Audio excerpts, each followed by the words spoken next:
Hey, Life Point Church, this is Pastor Andy. As you discern a call to see if I'm a fit for your ministry or not, you really need to meet my wife, Shelley. We have both been called to ministry, and so as you discern fit, you'll need to discern Shelley's fit as well.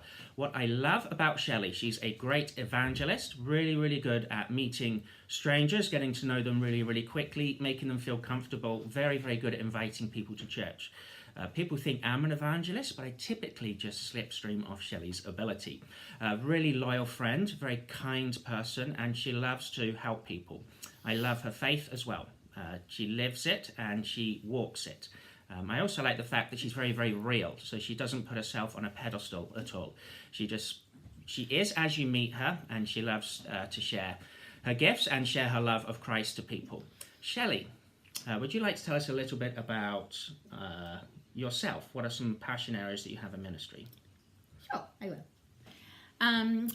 I really enjoy how the Holy Spirit prompts me to help certain people at certain times in need, and to really exhaust any resources that I have to help those people.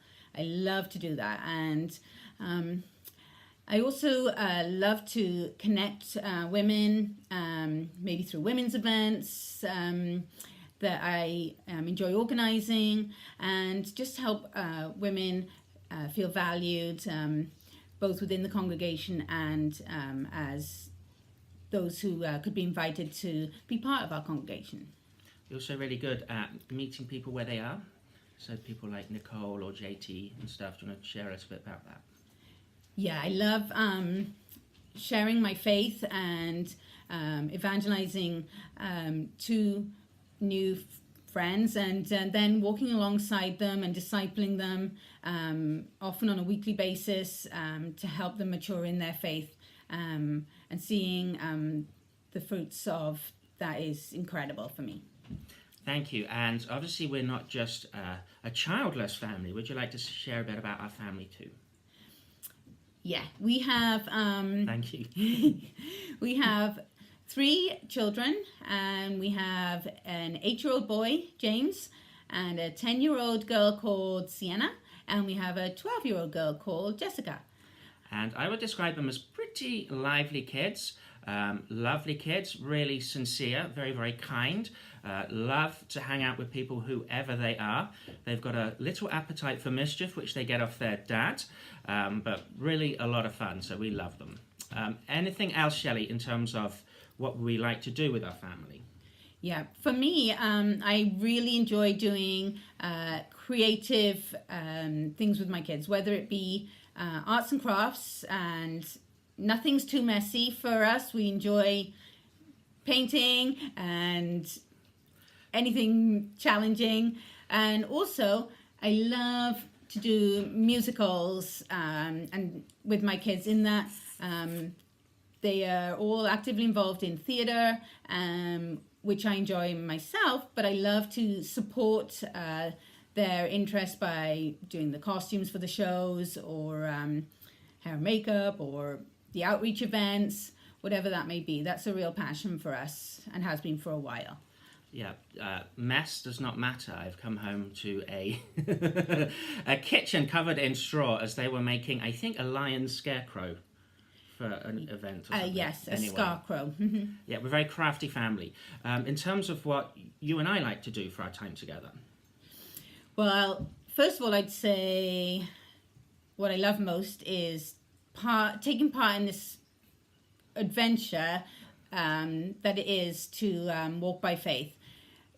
Our life has been an amazing adventure, and to share that with Andy has been wonderful.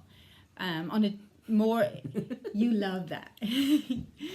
On a, I guess, as something to do together, I think just being able to spend quality time together, going out for breakfast, and just being able to have that time that we can just have meaningful conversations without interruption is very valuable for me.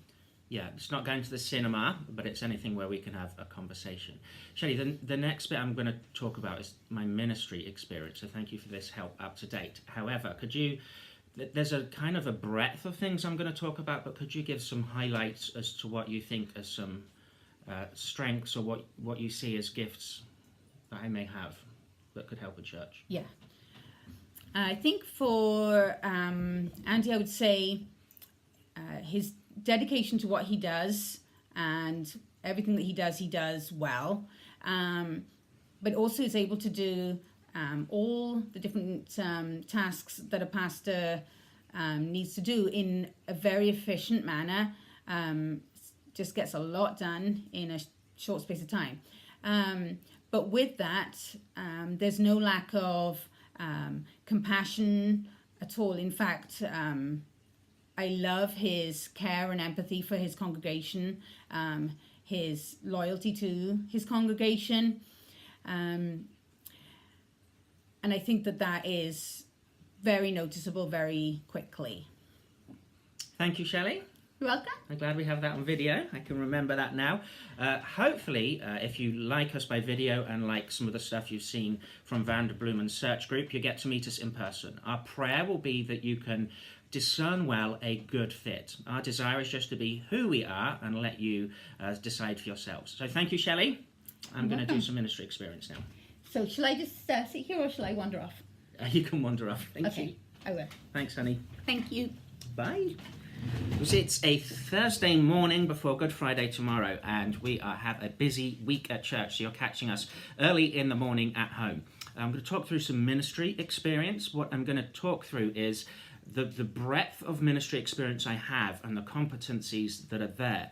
There is a lot, so please hear it as different arrows in a quiver that I could use if and when in a church we discern that is a good strategy to use. So in terms of belonging, helping people to belong to a church, I joined Christ Community in December 2011 as their evangelism pastor. They brought me over from England. What I discerned early on is that although it was great to be reaching people, we didn't actually have any decent system within the church for greeting guests, walking them through to a basic discipleship class, walking them through to baptism, and then getting them plugged into serving or a small group. So the first things I did was built a connections engine. I also like to bring the emphasis of keep your eye out for the person whose first attempt at church it is and the person whose last attempt at church it is. And that church is really not about us, it's about the people who are unchurched and introducing them into a relationship with Jesus. Other things that I have done, I've overseen baptisms, membership classes. I've written a membership booklet, I've written a baptism booklet, and we've also done a class which we call Great Place to Start at Christ Community, and we've done a second one called Begin to Belong. So putting that curriculum together, explaining the basics of the Christian faith and equally who we are as a church, and questions which help us find out who our guests are. In relation to growing in a church environment, a lot of experience in community groups or small groups. Done a whole range of them, from 20-somethings to young professionals and postgrads in Cambridge, to specialised community groups such as FPU. Whichever church I've worked in, I brought Alpha along, not only as a good outreach tool, but as a great way to help people who may be in church that think they're saved and have a relationship with Christ, but actually don't. And so as they go through Alpha, they realise, wow, I don't have a relationship with Christ, I'd really like one. So it's a really, really good tool there as well. Helped with a marriage class, just a ton of different ones there. The other thing that I've done at my current campus is initiate Care Night. So our Care Night is a 12 steps program. We use Surrender and Win, which is a mixture of the faith and also 12-step program. And also started a depression and anxiety group. That's typically a 12-week group, and we let people who are Christians reconcile their faith to the fact that they may have a biochemical imbalance and suffer from depression or anxiety. As it relates to serving in a church, help people serve within the church. So we have serving sign-up sheet, serving tool, help people discover what their shape is and how God has wired them to serve. My philosophy is just start practicing. Just serve, see if it's a good fit for you, and if not, try something else. Much rather people are active in their trying out different types of serving than just sitting on the sidelines waiting for a very holy moment where God says this is exactly what you need to do. Some other things: serving in the church, provide training, volunteer appreciation, provided leadership training before. One of my favorite ones for that was watching some series of episodes of Band of Brothers with some leaders in our church and just getting leadership lessons from that, and then mobilizing them as solid leaders and committed leaders within our local congregation. Serving in the community, my philosophy is if you do good deeds, it leads to goodwill, and that leads to an opportunity to share good news. And so my philosophy and what I've practiced in a current environment is partnering with existing organizations already in the community and bring the distinctive that we can bring. So there's lots of things anyone can do, but there's a few things that a church can do and bring that spiritual element. So we've helped with assisted living, doing Bible studies there, doing Valentine's crafts and games, helping out with food pantries. We have a garden which we grow vegetables and fresh produce in, which we take to local food pantries. Also partnering with villages for block parties, National Night Out, which is a night against gun violence. Also helping with Hanover Township, doing back to school parties, giving out backpacks and supplies, letting people know of their resources. So we love to partner with the community as well. In terms of reaching your neighbours would be one area. At Christ Community, I helped rewrite the God's Good News booklet, which is a tool that people can use to share their faith. Kind of like the Roman Road, a little bit more comprehensive. I've done evangelism training, helping people share their faith, not just in the workplace, sharing it in a natural way, and how listening is key to loving, and asking good questions is key to helping people take their next step towards Jesus Christ. So I love doing that. I think that's originally what Christ Community hired me for and brought me over from England, was my gift in leadership and evangelism. So that's a big passion area. In terms of doing outreach events, I've helped with big outreach events for 5,000 people, with people such as Sadie Robertson from Duck Dynasty, organising that, and there's a special weekend where she's interviewed and the gospel's presented. Those happen 3 times a year. To much smaller, more local ones, where we've done things like a local summer concert out in the community and have testimonies and an opportunity to respond to the gospel. So anything from the big event, which is come and see, to smaller things in the community which are much more based on go and find. We love doing those. In terms of worshipping, helping people worship, see Christ Community as a bigger church, there's an emphasis on excellence on the Sunday. That's not to say that smaller churches don't have that excellence, but it's to say that there's a big pressure. So every single week you're getting a lot done, moving towards what will be an excellent service at the weekends.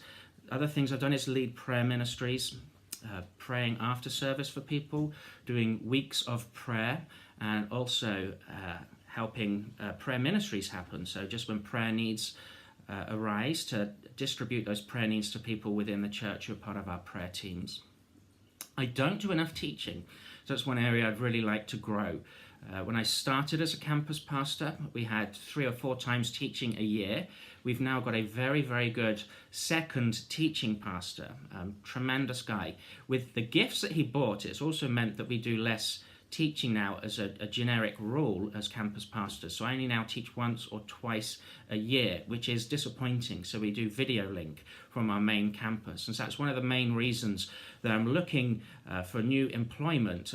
I love my church. They will be my references. They know I'm looking for a job, but they also know that they're not able to give me the teaching opportunities that I feel God wants me to grow my gift in. I'm trying to think if there's anything else. There's a whole breadth of stuff there. Oh, pastoral care. Weddings, funerals.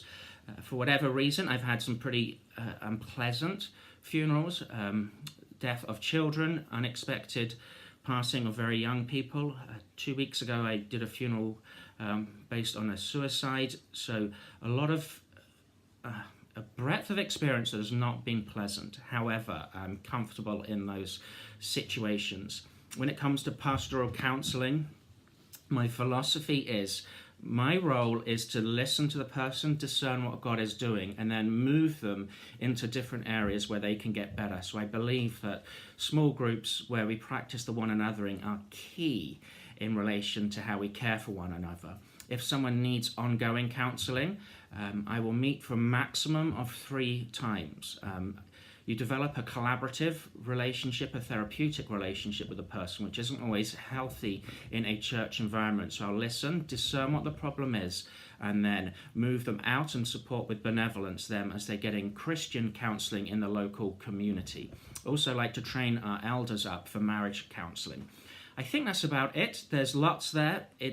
I believe in simple church based on a ministry of the word that looks like serving in the community and discipling through small groups and sharing life together. The church I'm at the moment, it's a big church and it's a full service church. It's been a whole load of fun, but I'm also ready to do something a bit simpler and would love to be part of a church around the size of 200 that we can start growing and growing and growing and making a tremendous impact in people's lives and a tremendous impact in the community. Thanks. Thank you for your patience. Happy Easter, and hopefully we'll get to connect sometime soon. Thanks. Bye-bye.